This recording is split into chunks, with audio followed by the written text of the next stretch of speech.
నమస్కారం ప్రియమైన ప్రేక్షకులారా, మీకు స్వాగతం మా డైలీ న్యూస్ బులెటిన్కు. ఈరోజు మనం తాజా వార్తలతో మీ ముందుకు వచ్చాము.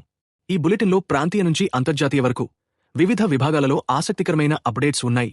మనం ప్రారంభిస్తాం ప్రాంతీయ మరియు లోకల్ వార్తలతో. ఇవి మన రోజువారీ జీవితానికి సంబంధించినవి. ప్రాంతీయ మరియు లోకల్ వార్తలకు వస్తే, ఆంధ్రప్రదేశ్లో పోలవరం ప్రాజెక్టు పనులకు మరోసారి ఎదురుదెబ్బ తగిలింది. అప్పర్ కాఫర్ డ్యాంలో పెద్ద ఎత్తున స్లైడ్ సంభవించడంతో పనులు నిలిచిపోయాయి. ఇది ఆ ప్రాంతంలోని రైతులు మరియు స్థానికులకు ఆందోళన కలిగిస్తోంది. మరో వార్తలో, ఆంధ్రప్రదేశ్లో ఒక చెఫ్ను టెర్రర్ లింకులతో అరెస్టు చేశారు. ఇది స్థానిక పోలీసులు చేపట్టిన ప్రత్యేక ఆపరేషన్లో జరిగింది. మహిళలకు శుభవార్త. Andhra Pradesh state road transport corporation నుంచి మహిళలకు ఉచిత బస్ ప్రయాణం ఈ రోజు నుంచి అమలులోకి వచ్చింది. కానీ ఇది ఆర్టీసీకి బహుళ సవాళ్లను తెచ్చిపెట్టింది. నంద్యాల జిల్లాలో ఒక మైనర్ బాలికపై లైంగిక దాడి జరిగే ప్రసవం కావడంతో స్థానికులు ఆందోళన చెందుతున్నారు. తిరుమలలో భక్తుల రద్దీ పెరిగింది. సర్వదర్శనానికి భక్తులు ఎక్కువ సమయం వేచి ఉండాల్సి వస్తోంది. పులివెందులలో జడ్పీటీసీ పోలింగ్ సమయంలో టెన్షన్ నెలకొంది. ఇవి మన స్థానిక సమస్యలు. ప్రియమైనవారా, ఇప్పుడు జాతీయ వార్తలకు మారుదాం. జాతీయ వార్తలలో, ప్రధానమంత్రి నరేంద్ర మోదీ స్వాతంత్ర్య దినోత్సవ ఉపన్యాసంలో జీఎస్టీ రిఫార్ములను ప్రోత్సహించారు మరియు ఆబకాయం దేశానికి పెద్ద సవాలుగా మారుతోందని చెప్పారు. బరువు నియంత్రణకు ప్రతి ఒక్కరూ శ్రద్ధ చూపాలని సూచించారు. విదేశాంగ మంత్రి జయశంకర్ రష్యా పర్యటనకు సిద్ధమవుతున్నారు. యుఎస్ టెన్షన్ల మధ్య ఇది ముఖ్యమైనది. స్వాతంత్ర్య దినోత్సవ ఉత్సవాలకు భారీ వర్షాలు అంతరాయం కలిగించాయి. పలు రాష్ట్రాలలో జరుగుతున్నాయి. భారత్ ఎలక్ట్రానిక్స్ ఎక్స్పోర్ట్స్ మొదటి క్వార్టర్లో 47% పెరిగాయి. పీయూష్ గోయల్ ఈ విషయాన్ని ప్రకటించారు. ప్రధానమంత్రి మోదీ ఆగస్టు 17 నాడు 2 పెద్ద నేషనల్ హైవే ప్రాజెక్టులను ప్రారంభిస్తారు. ఇవి సుమారు 11,000 కోట్ల రూపాయల విలువైనవి. S&P గ్లోబల్ భారత్ రేటింగ్ను అప్గ్రేడ్ చేసింది. ఆర్థిక స్థిరత్వాన్ని ప్రశంసించింది. ఈ జాతీయ అప్డేట్స్ మన దేశ పురోగతిని చూపిస్తున్నాయి. ఇప్పుడు అంతర్జాతీయ వార్తలు చూద్దాం. అంతర్జాతీయ వార్తలలో, అమెరికా అధ్యక్షుడు ట్రంప్ మరియు రష్యా అధ్యక్షుడు పుతిన్ అలాస్కాలో సమావేశమయ్యారు. కానీ ఉక్రెయిన్ యుద్ధంపై ఎలాంటి ఒప్పందం లేదు. ఇది గ్లోబల్ టెన్షన్లను పెంచుతోంది. ఎయిర్ కెనడాలో మధ్యరాత్రి స్ట్రైక్ సంభవించింది. యూనియన్ చర్చలు విఫలమయ్యాయి. ఎంపాక్స్ వైరస్ ఇప్పటికీ పెద్ద థ్రెట్గా ఉంది. 2022 మరియు 2023 లాగా ప్రపంచవ్యాప్తంగా కేసులు పెరుగుతున్నాయి. గాజా మీడియా కవరేజ్ మరియు అల్ జజీరా జర్నలిస్టుల హత్యలపై ప్రపంచవ్యాప్తంగా నిరసనలు జరుగుతున్నాయి. వాషింగ్టన్లో హోమ్లెస్ వ్యక్తులను పబ్లిక్ స్పేస్ల నుంచి తరలిస్తున్నారు.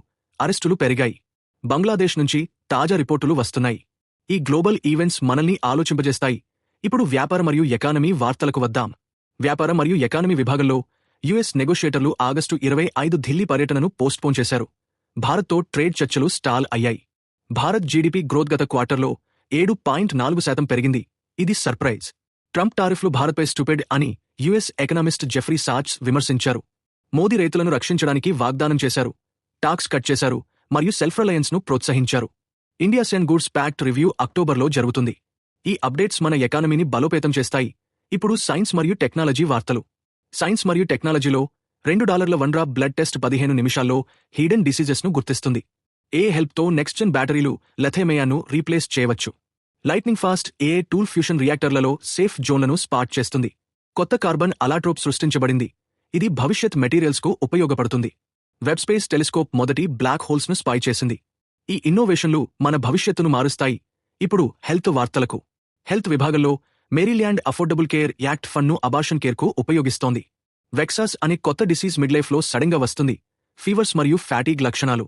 ఎంపాక్స్ ఇప్పటికి థ్రెట్. వ్యాక్సినేషన్ అవసరం.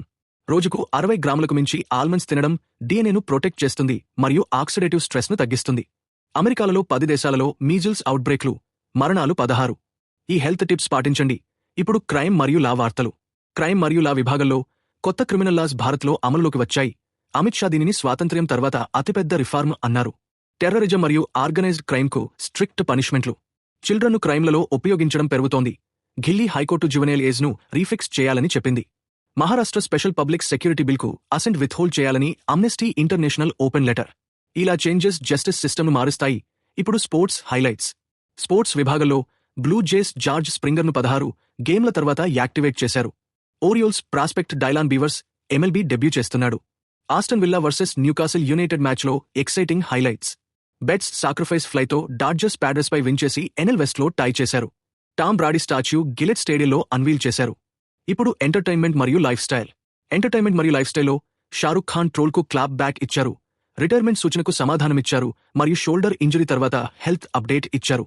షెనాజ్ ట్రెజరీవాలా తనకు టూ ఫ్యాట్ అని చెప్పారని, అమృతారావుకు ప్యాడింగ్ ఇచ్చారని చెప్పింది.